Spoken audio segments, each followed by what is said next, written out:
That's all right. I can find 6 bits, so I can find out.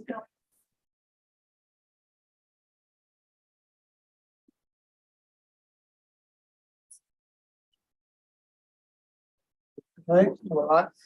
Howard and I welcome everybody to this climate change subcommittee meeting. I don't have any apologies, but it's not here. Everybody else is. I'll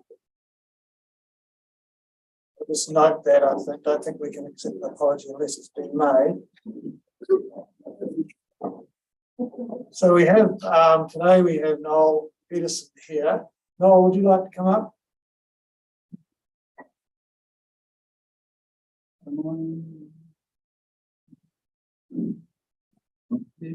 Noel, welcome, Noel. Can you hear me all right? I didn't actually hear me being called, to be honest. No, I've got a soft voice. That's okay. Can you hear me now? Can improve communication, so Right. I've spoken about that a few times. Yeah, Okay, okay. very good. So I'll just, you can sit down if you like, or you can stand up. Yep. I'll just remind the committee members of the rules for public deputations. We are only allowed 5 minutes for you to make your presentation, and then there can be some questions from the committee members. These are not to be of a debating kind of nature, but just of clarification. And if we don't get everything done today that you want to present to us, you're welcome to come back at another time. So thank you. All right, well, without further ado, kia ora, and tēnā koutou katoa. I would like to come along and speak to you today at a public forum here about climate change. And it's something I got involved in the 1970s when I used to go and have clandestine meetings with the press gallery staff in Wellington on a street in Tinakori Road because it was dangerous to talk about it publicly. And we'd come a long way.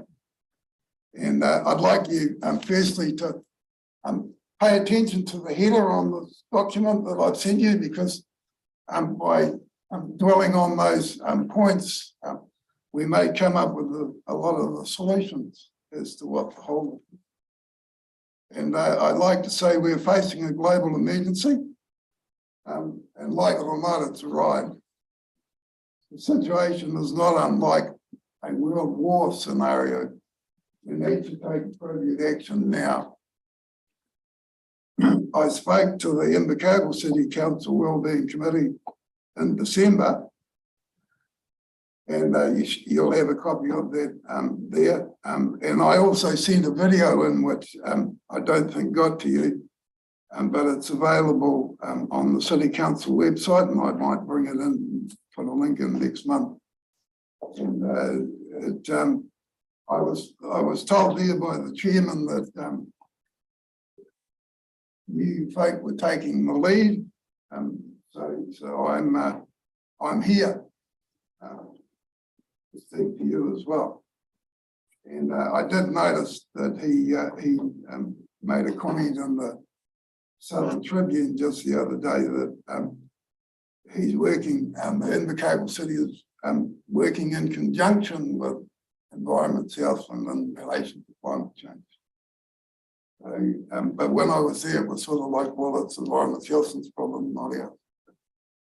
I'm glad that we've got that on board. And if you want to see that video, it's worthwhile watching the video of me speaking, because then you get to see what the councillors are asking. And that was on December the 13th, 2022, and it was the Community Wellbeing Committee.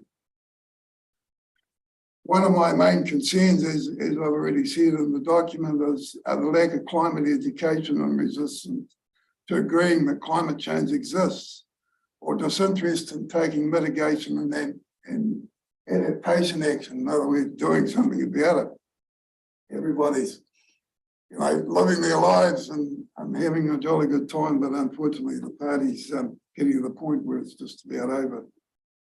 An intensive climate education program is sorely needed to bring everybody on board, in my opinion. And unfortunately, that includes some people in local government. There's resistance from elected members, and there's also resistance from staff and different quarters. And I'm not pointing the blame at any particular council. I'm talking about all councils throughout New Zealand local government. And I've yet to speak with Southland District and Gord, but I suspect there'll be some resistance there.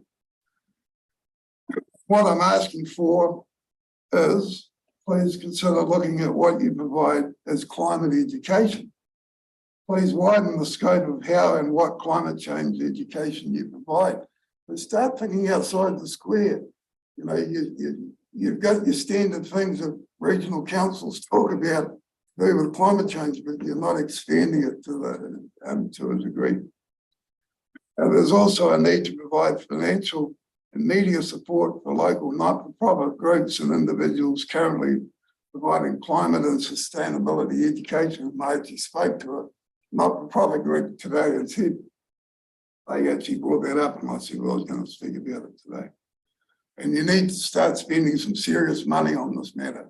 It's not the crumbs off the edge of the shelf aren't going to, off the edge of the table aren't going to fix it. It's well timed for urgent action, and we need to move more quickly. I'd suggest that the video links that I've sent you in this document here, that you'll have electronically. A little trick that I find useful is that while I'm doing something else, while I'm doing something on my computer, I'll turn it on and I'll listen to what it is. And if I missed a bit, I can go back and listen to it again. And please read all the links when you get the chance in regard to, please read all the links. In regard to hybrids, you know, cars, if you're looking at buying electric vehicles, my advice, and I'm an electric car owner, and I've done a lot of homework on it, avoid the hybrids like the plague. I think they're being dumped in New Zealand. I think that it's just stupid. You're just continuing to burn more fossil fuel. People wind up using them, and they don't actually even bother charging them. They've only got batteries in the last 40, 30, 40, 50 Ks. But at this stage, I'm saying no to biofuels, and even the, you know, the pellets, the wood pellets, and although the manufacturers in New Zealand tell you how wonderful they are, there's a lot of global information that's saying that it's actually worse burning wood pellets than it is burning coal. So, yeah, I think we need to be cautious about that. And I'll leave it there. Thank you, Noel. It wasn't even 5 minutes, so that was very well done. We do have some questions, I think. Eric. Yeah, thank you for your presentation. In your preamble, you said this is a global situation, which I totally agree with. And you talked about education. Does New Zealand have a role in persuading recalcitrant or climate denier countries that they need to get into this field? If so, what and how would that be? Yes, definitely. And like, we can't go actually telling another sovereign country what to do, but we can lead by example. And I think by leading by, you know, that's something that New Zealanders are well known for. If we lead on the global stage as being leaders in the right direction, and like, forget about the argument that we're so small that we're 0.00 whatever. Everybody has to play their part in this. If everybody said we're only a little cog, nothing will happen. And in actual fact, a lot of those big countries, the big nations that you would call recalcitrant, there's a lot of climate deniers that are spreading rumours about China and India and America. Terrible countries, they're polluters. They're actually making way more progress than New Zealanders. A huge amount of solar energy. The leaders in the world is China, the next is India, and one after that is America. Like, we haven't even got our solar and our wind probably going in New Zealand. Thank you. Peter McDonald. Thanks, Mr. Chair. Thanks for that, Noel. You're welcome. Just interested in your comment around, you talked about wood pellets. Yes, being more harmful than putting, yeah, burning coal. Is that around the production of pellets and the heat used to produce the pellets? well, it's actually a whole chain of things. To get the slash or the raw product out of wherever you get it from, at the moment, there's no electric machinery to do it. So there's a whole lot of fossil fuel goes into getting it there. They may well process it with electricity. So there may be a little bit of a saving there, but the major problem actually seemed to be with burning. And how I actually got alluded to that was I noticed that the government actually dumped the idea of proceeding with investing many millions of dollars into the biofuel area of climate change mitigation.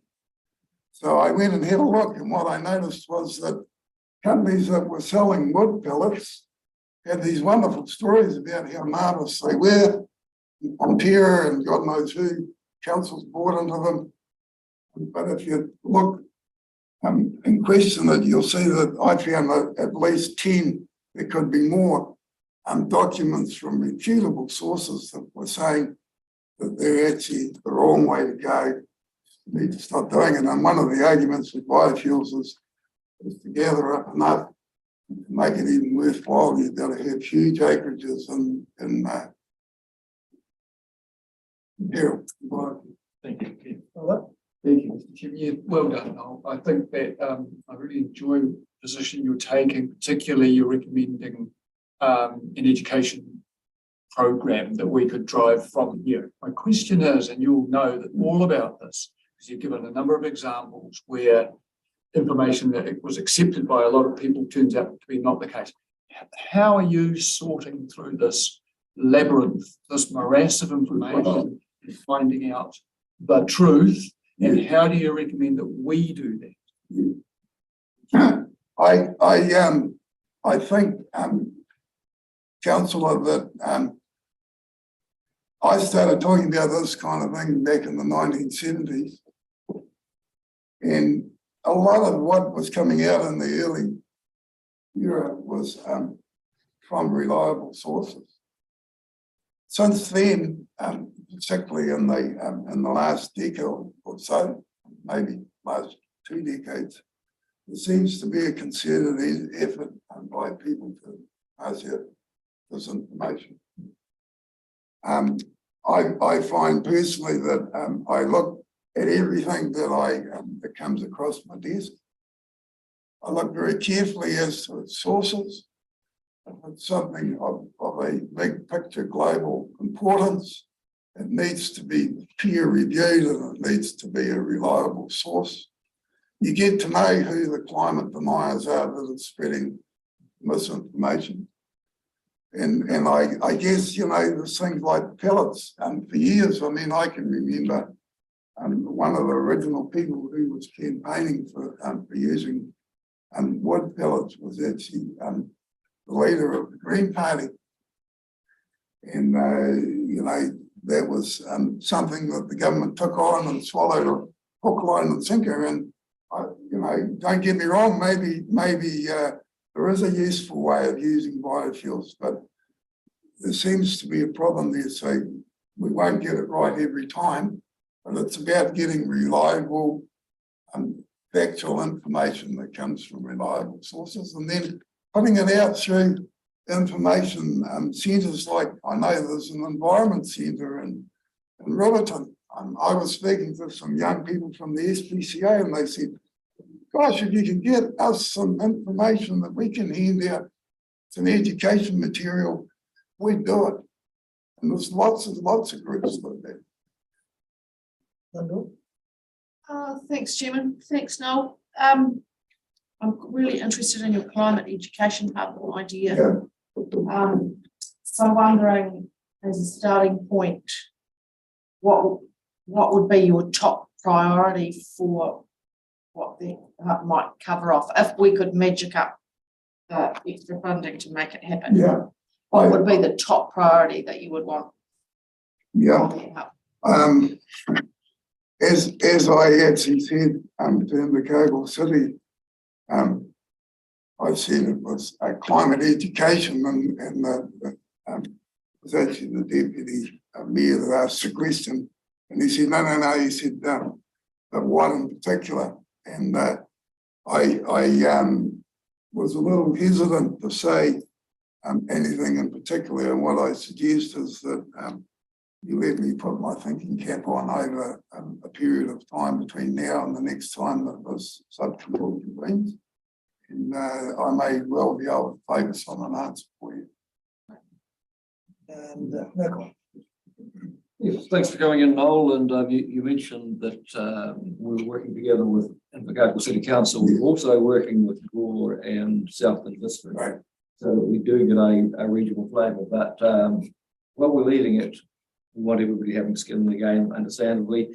Phil here is actually leading that particular committee. This one is actually focusing more on us leading the way with our own activities. Yes. Thanks for that. Right, thank you very much for coming in, Noel, and the invitation is there for you to come back again with some more new information, and maybe we can work on that information package that you're talking about too, that Linda asked you about. Thank you very much. I feel somewhat vindicated that we've got the team on board. So you keep up the good work. Thank you. Right, confirmation minutes from the 13th of December.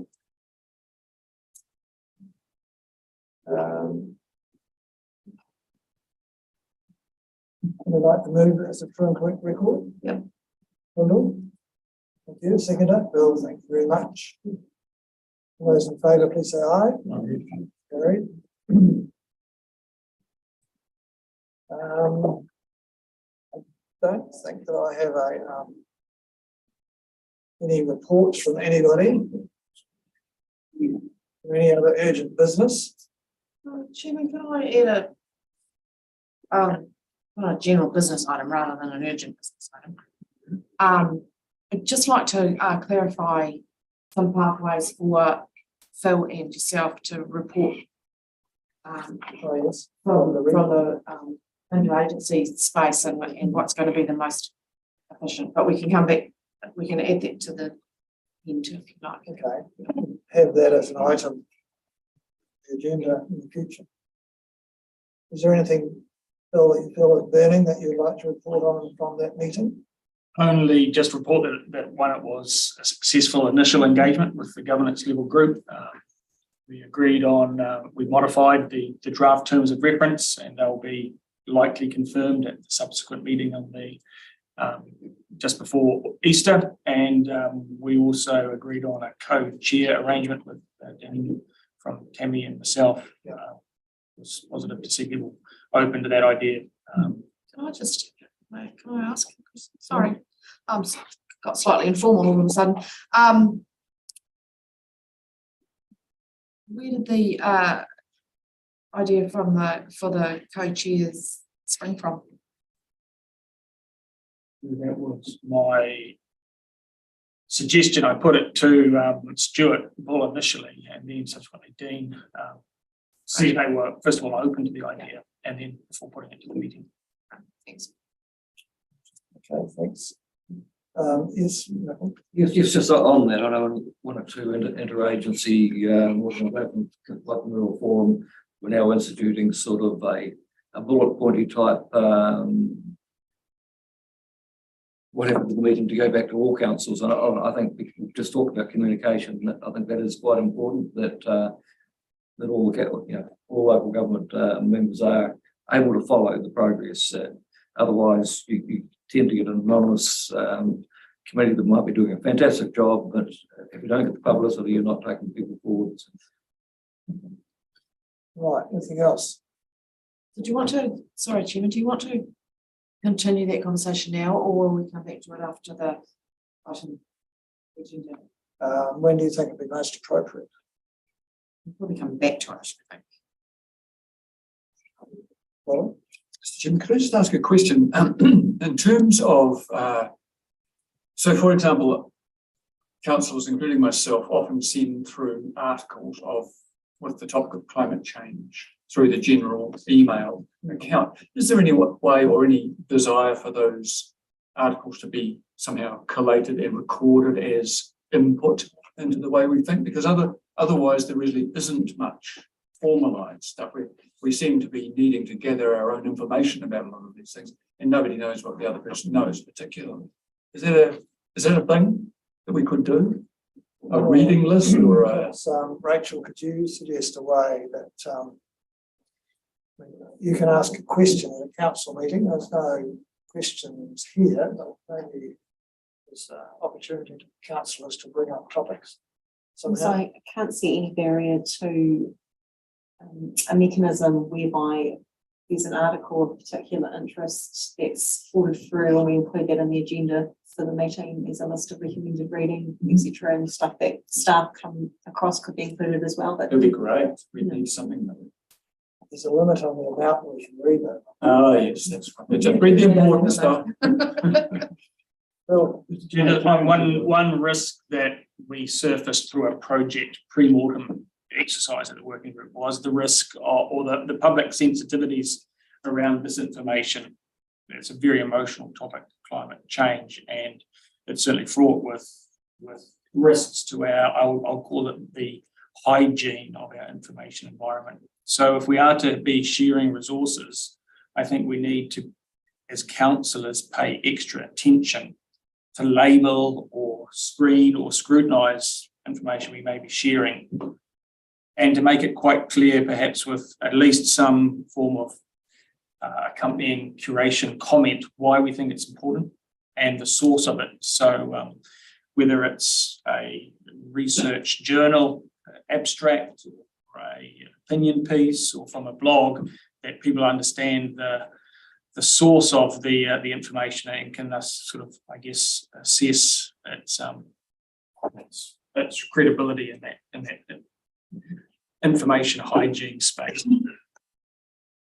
Peter, did you have something? Yeah, just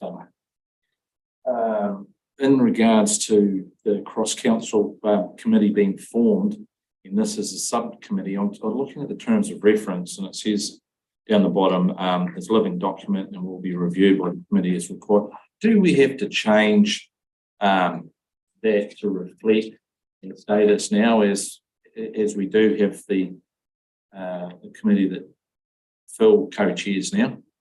Because a lot of these things in here were sort of looking from a region-wide perspective. Are we more in an internal focused subcommittee now? Or what are those? Is that a discussion for a later date, Mr. Chairman, or how do we see ourselves? I don't know the answer to that. Anybody? Well, I think it's Rachel will be able to correct us.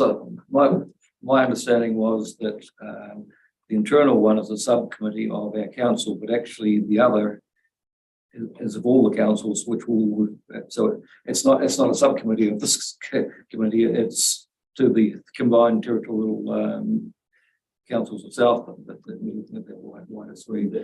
everybody should get information back. My question is, did that change the focus of this group? Well, let's ask Rachel. through you, Chair, what I would suggest, so the interagency group is that it's a working group as opposed to a formal committee of any particular council. It is still establishing, it's had its initial meeting, there's been a discussion around the terms of reference, confirming those. What we can do though now that it has formed is compare the terms of reference for that group against our own subcommittee terms of reference and look for duplication, make some recommendations to the next meeting. Yeah, I think these, until we've done that exercise actually, are still really relevant, Peter, because in my brain, we are looking internally, but also externally, so that Phil and Morris have got our particular perspective and motivations to take to that other group. So I don't see the subcommittee as only being internal at all. But strongly influencing what Phil and Morris should be taking to the bigger conversation. That's good. And perhaps just a thought is just for efficiency, maybe to leave a little bit more water pass under the bridge in respect of seeing how our working group evolves and the direction it takes, and perhaps maybe in a few months, come back to review this terms of reference, see if there's a sense of it needing to be changed. Makes sense. I'm neutral either way. It's just a question I put up. Right, thank you. Well, just to come back to Robert's question about information that we want to share amongst ourselves, and we've had a, I think, very sensible word of caution, Phil, and Robert, I'm sure you're aware of that. You wouldn't give us anything that came from an unreliable source. Yeah. No, certainly not. It's a joke. But it's an important thing to think about how we might share that information when we have got information overload generally going on. Yes. Peter? Yeah, I'd sort of think, and if this is not a job for the working group that you're chairing, Phil, but if it's a job for us, I'm not too sure. But in terms of a community conversation that we have, and in terms of a campaign that lasts for quite a wee while, and talking about to people about right from the very start and the things we're doing. It just can't be a couple of things put in the Southland Express and then that's it and job done. It's a big effort really to cover off all the stuff. And it's got to be sustained, I think, at some level. So whether that's at this level here at this council, or if it's a job, like I said, for Phil and his committee. Sorry, me again. Couple of things. Actually, kind of speaks to Noel's point about an education hub in a way, as far as having access to a whole range of thought-provoking, mind-bending information, so that we are challenged ourselves, and also there's perhaps an opportunity for us to make a conscious effort to invite more presentations to this group, to hear some of the local flavour of climate conversation, and internationally, because we can do it, in a heartbeat over the interweb.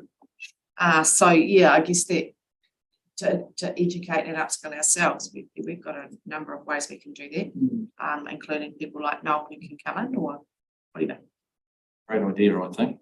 Rachel, can you put the thinking cap on and perhaps come up with a pathway for that sort of stuff to come through to us? And Mr. Chairman, further to that, well, I can't remember if it was Noel's suggestion or if it was something I read just recently, but and I know staff are doing this, I feel, but I don't know that we as councillors are, but there are other councils around the country who are actively working on this, and they've even got dedicated people who they've employed and so on. We need to tap into that. I feel we need to be part of that network, and we need to bring it up in meetings either like ours or like the other group.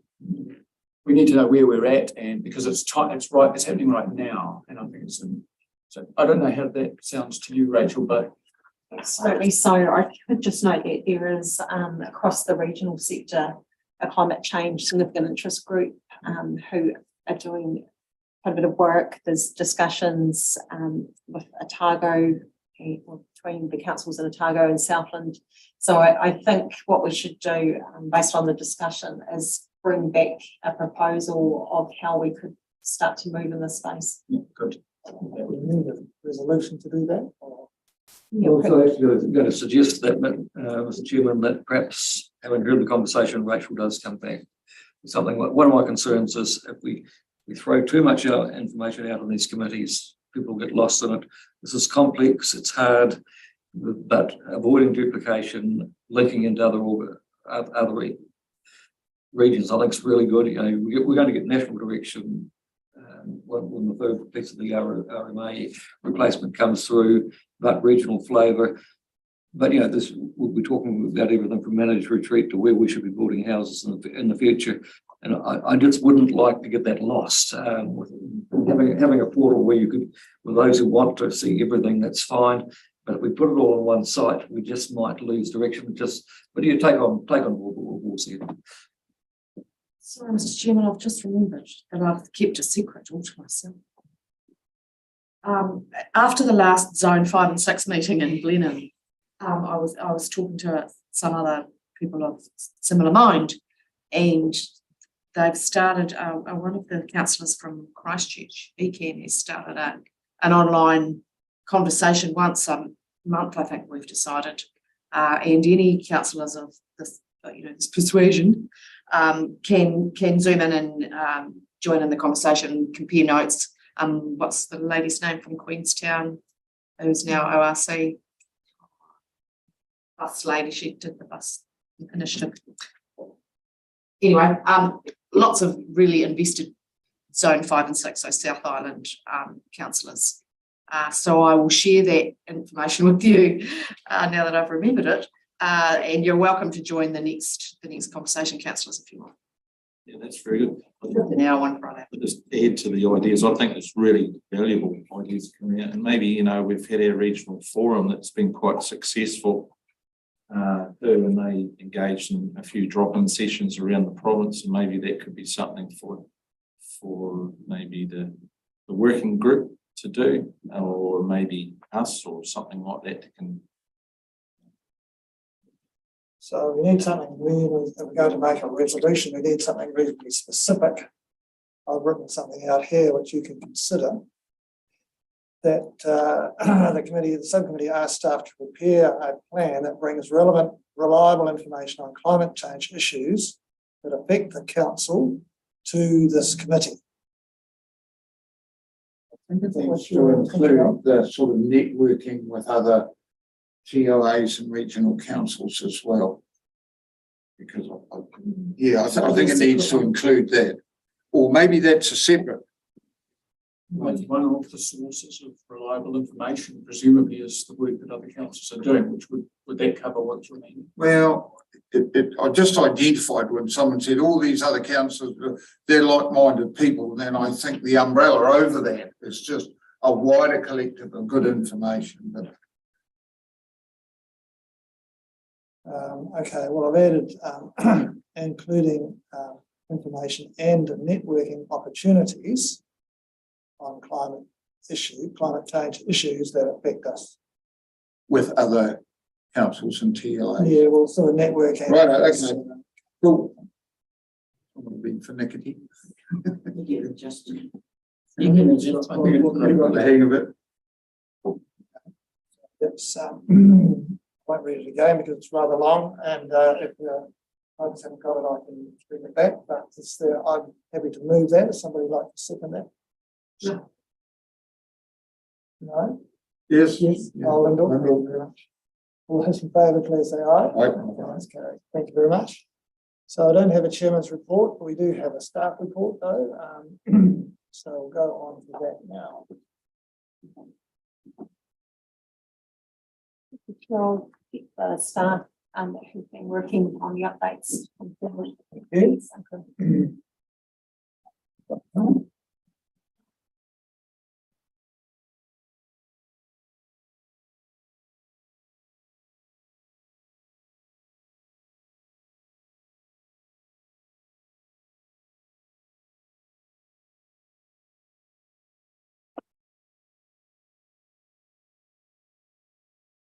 Just a very brief presentation, I mean, when that a little bit of discussion about this already this morning. I think the conversation that just a few minutes ago has traversed the interagency space enough, so I'll just skip past that. The second slide was just a recap in terms of making sure that we've got some clarity around the conversations that are happening in the interagency space versus where we really need to make some progress in the subcommittee space. Okay, can I just stop you a minute? This is not showing up on our screens. Can that be done so that anybody who happens to be watching can see it as well? Thanks, Rachel. Yeah. We did cover a bit of the adaptation side of the conversation this morning. We didn't get onto the emissions reduction side too much, but essentially that's the focus of what we wanted to talk about today. Thank you.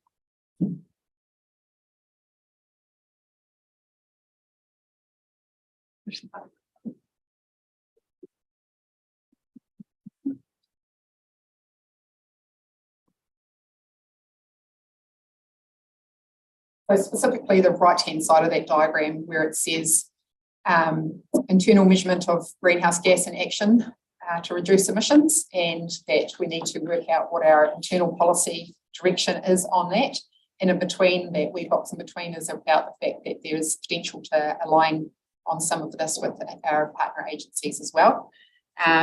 So yeah, this slide just recaps a little bit of what you were just talking about before, that how the two groups are interconnected, are interrelated.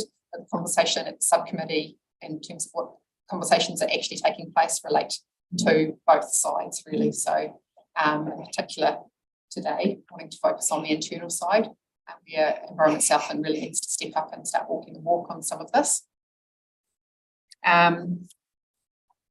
So moving on to the that side of the diagram, it's really, this slide's got a lot of writing, but it's basically the key points that were in the 2-page paper at the back of the agenda that summarised the reason why we need to be setting a net zero, organisational net zero target, and that net zero means cutting greenhouse gases to as close to zero as possible. Part of that conversation will also be that is at very least interim measure that offsetting may be part of that picture as well.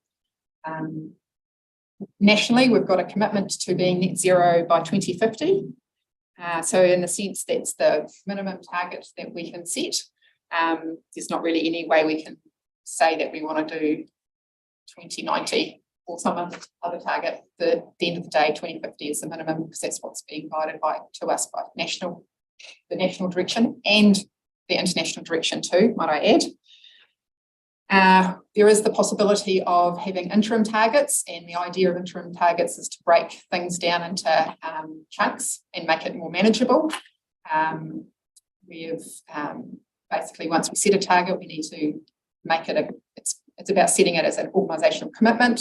But then once that target's been set, making sure that we're putting in place the emissions reduction plan to meet that target. And so that's where really ideally, if we've got that target, we're able to make sure that the plan works towards that particular target.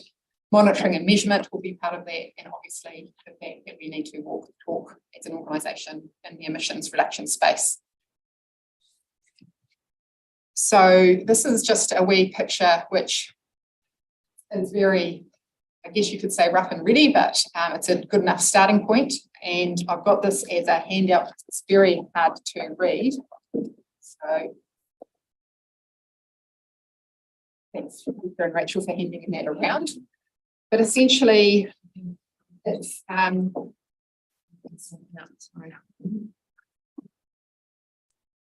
setting out what we're trying to do this year is the fact that we've got our organisational baseline project underway, and that information will be coming to council in the next few months. We need to agree and adopt a net zero target, and then we need that, regardless of what the actual figures end up being, we need to start the emissions reduction planning exercise. So essentially the very start of the emissions reduction planning exercise is setting the target. We need to, as part of that reduction planning exercise, embed this in terms of our organisational way of working. There's lots of things that it will impact, and yeah, it's like a change in terms of how we do things all around at so many different levels. So whatever we decide, we'll have to fold that into the long-term planning process, obviously. But then the gaps, where I've got 3 boxes to the right, which are essentially the fact that we're going to have short-term actions to solve this issue, medium-term actions and long-term actions. And they are all, I guess, where we're going to need councillors' input into the actual emissions reduction planning exercise. So by putting this in front of you today, I'm really trying to set the context for doing this exercise is going to be much easier in the context of having a net zero target for our organisation. And that's where essentially I'm going to turn it over to the subcommittee to discuss in terms of, what are your thoughts on setting this targets, to the direction you think is best for this in the context of as a starting point for our emissions reduction planning. Right, is that what you want us to discuss now? Okay. There is a recommendation with the report.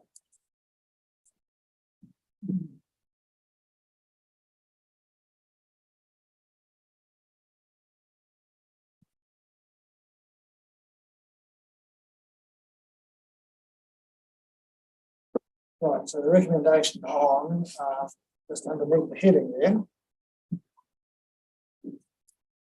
is for us to set an organisational net zero greenhouse gas emission targets. I've got Robert and Peter so far. I want to talk on this. Please, thank you very much, Mr. Chairman. Well, I'm incredibly encouraged and very excited by what you've done, and I really feel really proud of the work that you and your team have done on this. Things absolutely spot on. So I'm obviously very supportive of what you're proposing here. A slight concern I have, not with what you've put forward, but it's this balance between mitigation and adaptation, and you can see it sliding around the country. So as soon as there's a big problem, we slide out of mitigation into adaptation. How would we guard against that happening here, do you think? In the regional context or here? At every level. Yeah, I mean, it's almost a scale, isn't it? Where the more you put into adaptation, it will balance out what's not happening in the mitigation space, and the more you put into the mitigation space, means that hopefully eventually you'll use less adaptation required. So that's that bigger picture scale, that's that balancing act that you're talking about. At the regional level, I guess that's hopefully we'll be able to work that through the interagency group. In terms of our organisational pathways, the measurement of our organisational baseline is obviously key to the first step towards establishing any kind of mitigation pathway for our organisation. And on the adaptation side of things, that's the information pathways that we were discussing at the council workshop this morning around the fact that there's a whole bunch of information that will eventually inform some concrete direction for adaptation. There's also the beauty of setting a goal and setting the interim chunks of target or plan to get to X by Y, regionally or organisationally, enables focus and resourcing and planning for the mahi to happen. And so that folds into the funding cycles and commitments made. And so once you get that direction set, you can plan to meet it for mitigation and ring fence, in essence, the focus. That sounds very encouraging. Yeah, thank you. Peter? Thanks, Mr. Chairman. It looks as though by 2050 to zero is what most people think is just over 40% of the councils throughout New Zealand are landing on. I'm more interested in the interim target because I think that may give us more focus to really use the term walk the talk or whatever that is, that, you know, we've got to be focused on this sort of stuff. My question is too, and I go back, how can a target be achieved? And you make mention here that, and I don't, for regional councils, consideration should be given to using council-owned land. I don't like, for me, described as council-owned land or council-administered land to offset some of their emissions as part of the journey to net zero. Really, for an interim target to have some credibility, the sequestration that you might need on some of that land, that journey really starts right now. And that's quite, on the wider issue, we have people all the time will say towards offsetting, no, you shouldn't offset, you should just decarbonise. But for me, when people say that, they don't, in my view, they don't understand the enormity of the challenge when they say that. So I think we should give serious consideration to how we use the land we're administering and maybe look at that 2030 target with a real laser focus.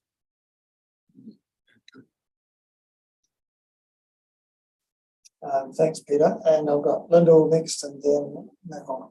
Thanks, Chairman. A couple of things. Earlier in the day, we were talking about setting ambitious and reasonable targets. So I think if this is ambitious, then yes, we should do it. Is it ambitious enough? I don't know. Ambitious enough actually speaks to my question: is should we be adding a time frame that is in line with regional forums recommendations, so that we are all in the same time zone, and so that some of that stuff starts, some of those things start aligning more closely. But that's a genuine question. Don't know. Don't want to set us up for failure either. Is that a rhetorical question? Or? No, I wouldn't like us to think about that. If anybody's got a I would offer a comment in response to that question, if I might. In this instance, we're setting the goal, net zero 2050, and then working out how to get there is the subsequent analysis to follow. I think perhaps reserving the opportunity, because it may become apparent that bottlenecks may emerge as we schedule work between water quality outcomes and climate change mitigation outcomes. So I'd hate to have us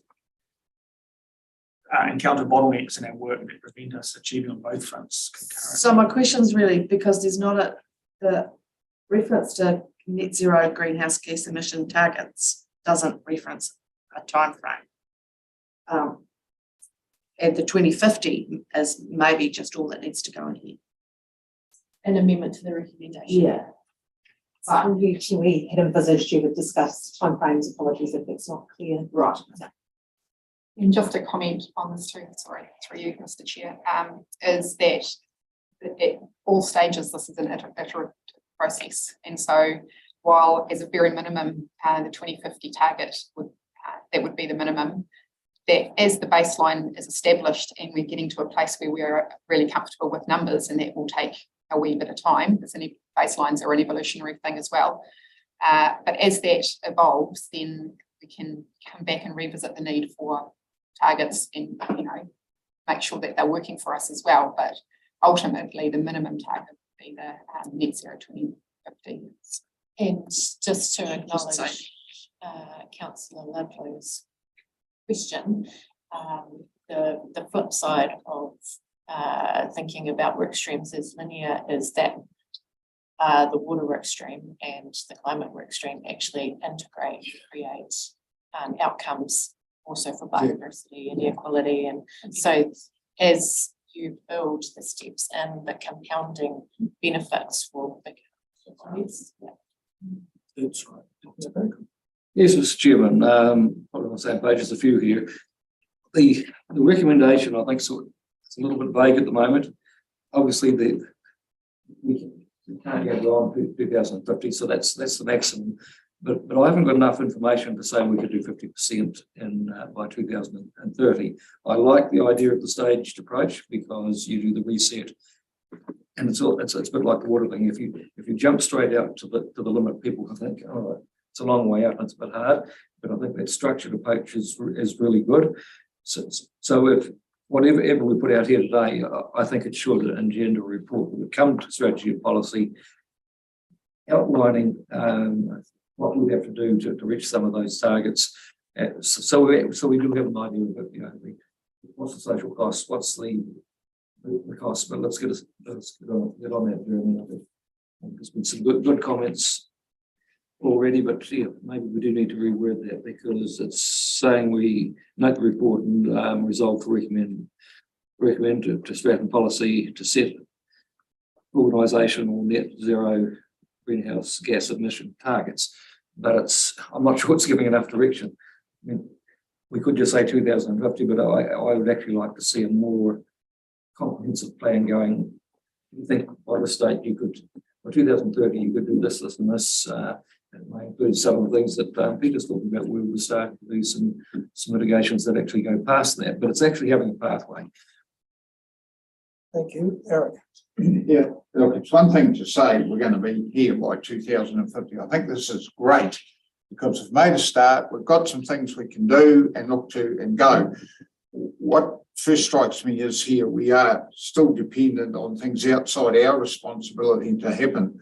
Like, for example, fleet conversion plan.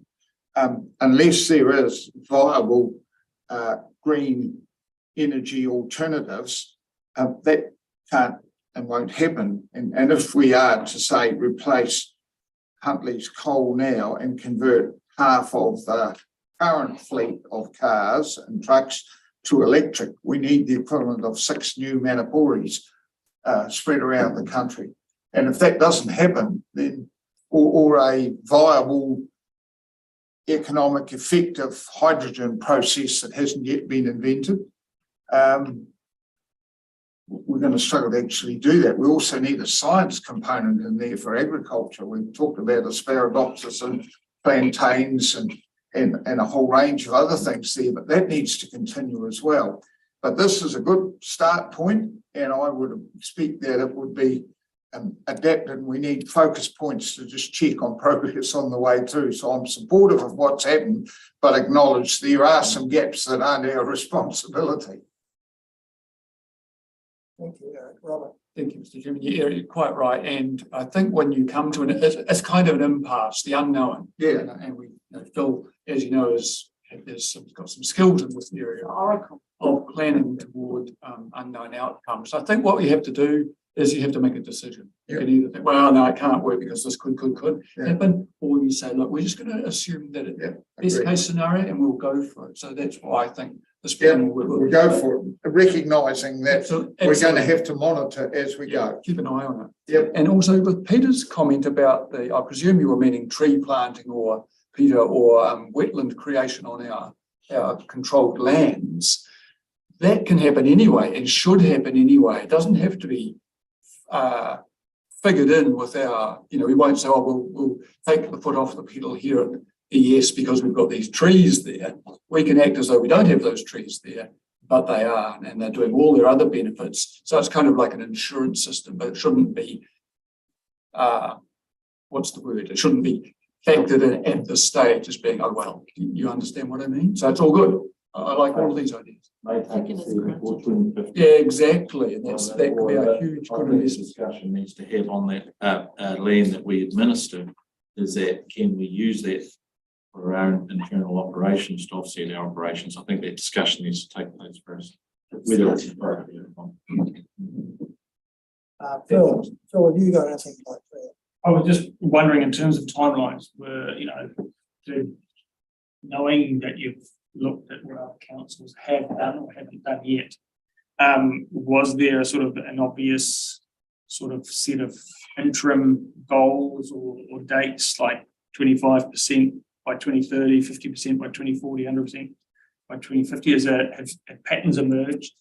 Yeah, so a handful of councils have set those interim targets and for various reasons.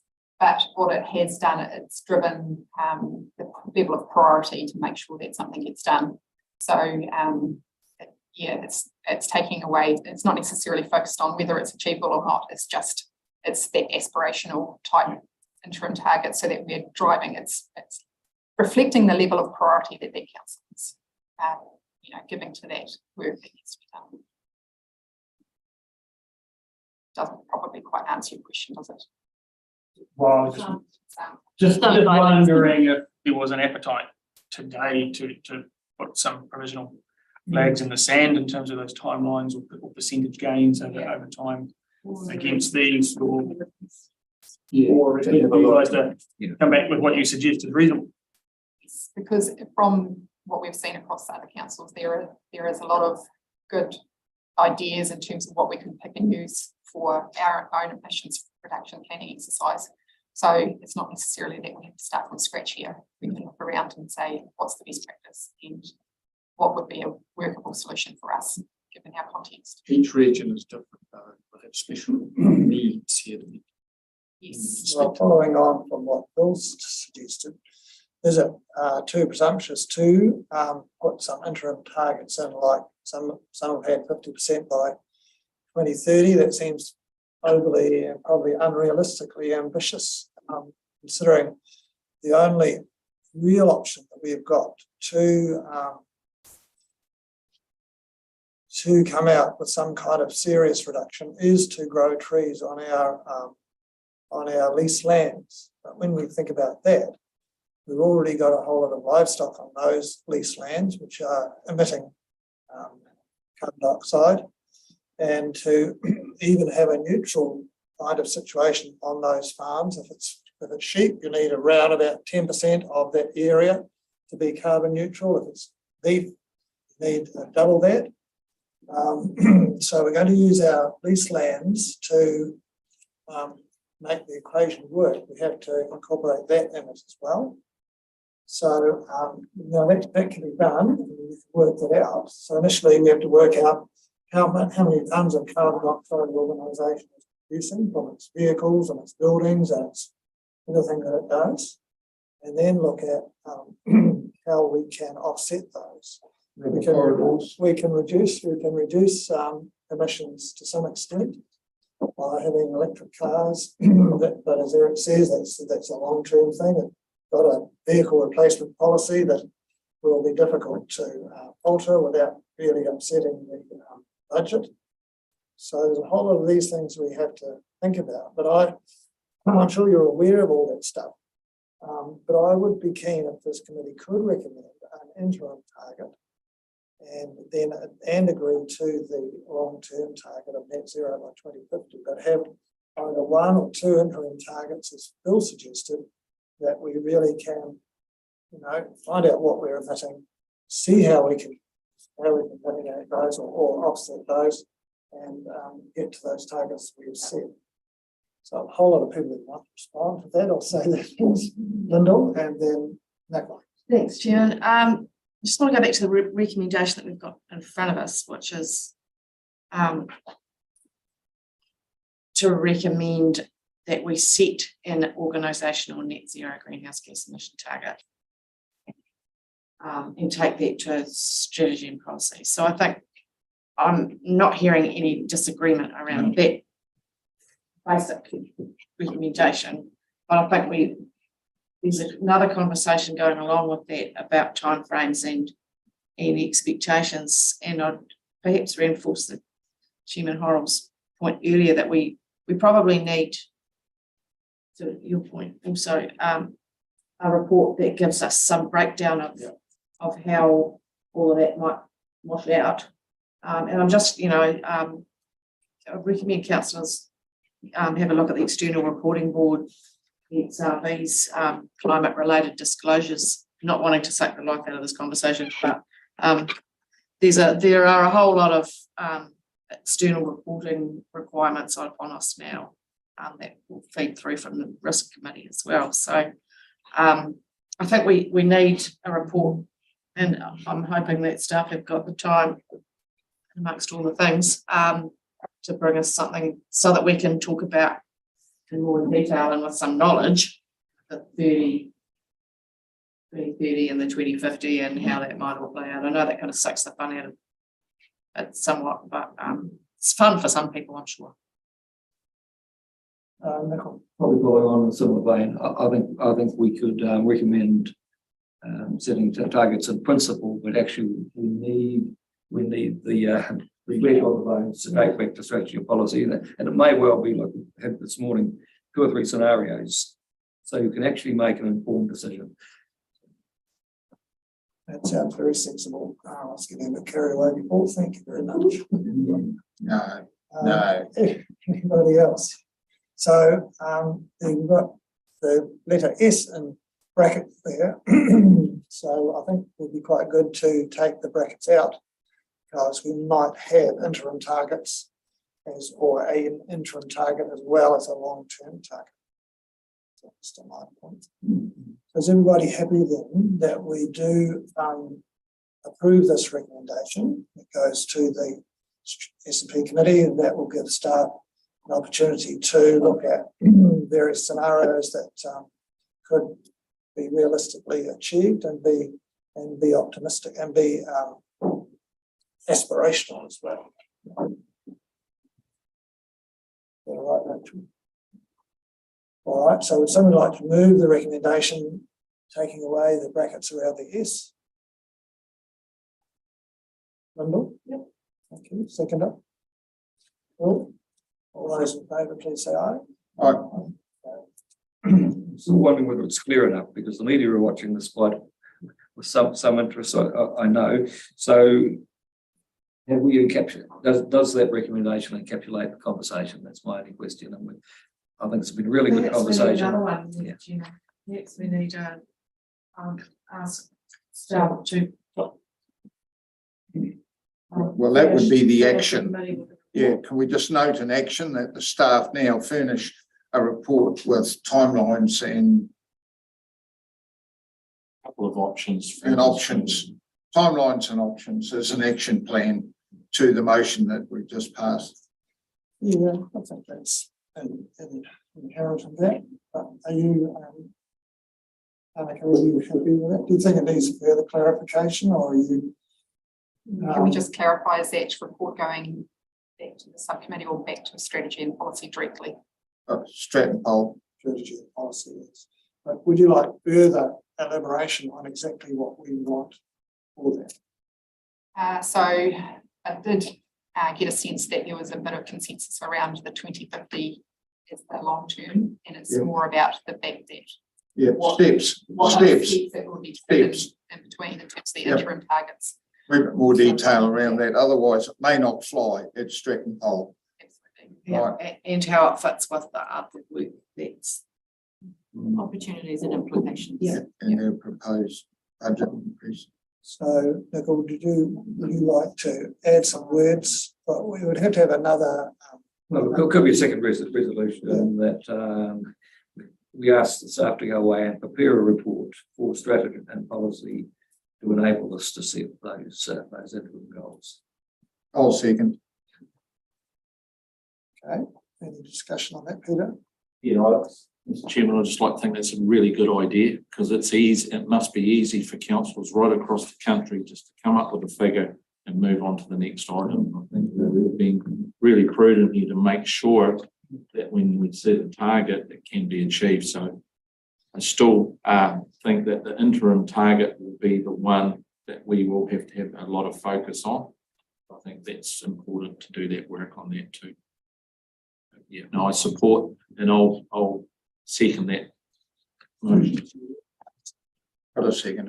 I've already got a singular thanks. All right, all those in favour, please say aye. Aye. Is that it, Rachel? Thank you, it's finished.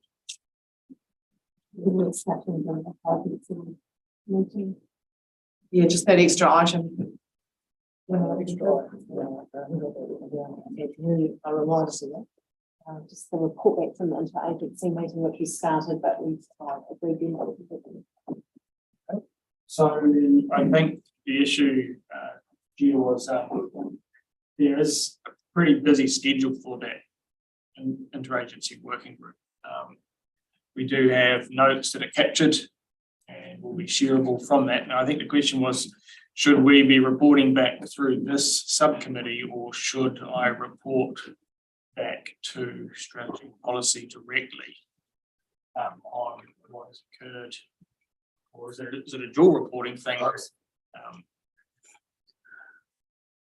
And because I'm novice, I'm kind of open to guidance here on what's going to work and be most efficient while meeting our organisational needs in this respect. I think all of council is important. Obviously, we report for this meeting anyway, but we want everybody to be receiving the information. And the time, it may not really very much because you might be working through complex stuff, but it's just, oh, we've had a meeting. These are the topics that talk about. Yes. We were appointed from strategy and policy, or the council, so it should be into the higher court as well as here. We've just got Lyndall's next, please. Yes, thanks, Chairman. I don't think we're asking whether it's either or. Because the original intention was that interagency committee would report to this subcommittee, which then reports to strategy and policy. But I'm just aware that, as Phil's pointed out, the mechanics of getting the notes written up and all of those things take time. And so sometimes that's, if we wait for that report to come to us as a subcommittee, it might be too long. Because we don't want to muck around with this stuff, we want to keep going. So I'm wondering if we need to be more clear about whether that report, depending on time, comes to us or strategy and policy. Do you know what I mean? Because the cycle might mean that they've met twice before the subcommittee meets, and that's a bit too slow, as we are often criticised for being in local government. So if there's a way that we can feed it into whatever the next, I don't know whether that's okay or not, but. We've already got conventions for reporting to full council. Whatever it was coming first. We don't want to cut out this committee, but No. the Bill may want to make a report to each and all of those committees. Just one or whatever's the most topical after the meeting. It's not the first place to go. There may be a follow up at the next one, but I think flexibility. Let's not tie down to a specific committee. If you're only going to write one report, you don't need to write one for each one, so No. you can move along. Well, I just, because it's a new space for Phil and us, I just think we need to be clear about what that pathway is, and if it's whatever the next committee meeting is, fine. As long as we understand, but you understand. It's right. Through you, Chair, I don't know if this is helpful, but just to confirm, the strategy and policy committee schedule is 6 weekly, and the intention is that the subcommittee will meet in between the 6 weeks. So there will always be a meeting coming up, but it will be dependent on the timing But of it the might not meeting. fit with the interagency meeting. I think it's due to meet monthly for the first 6 months, so. Yeah, and so as Phil was saying, he only just received the notes from the meeting, so he hasn't had time to bring them to us. Well, because this is a subcommittee, any recommendation we make, it goes to the strategy and policy committee anyway, so it probably doesn't matter, does it? If it goes to. I think my preference would be to make sure I bring regular updates to this subcommittee as well as Absolutely. S&P. Yeah. Yeah. So it's very little extra skin off my nose to do so, once we've got the notes captured and summarised. Yeah, as long as you feel like if the timing hasn't worked, you can come to whatever's next. All right, thanks, Stephen. Cool. And Lyndall, to all of that. Okay, I think that's all we've got on the agenda, so we're at 7:17. We'll declare the meeting closed. Considering I was here half an hour early because I didn't know I started at 10.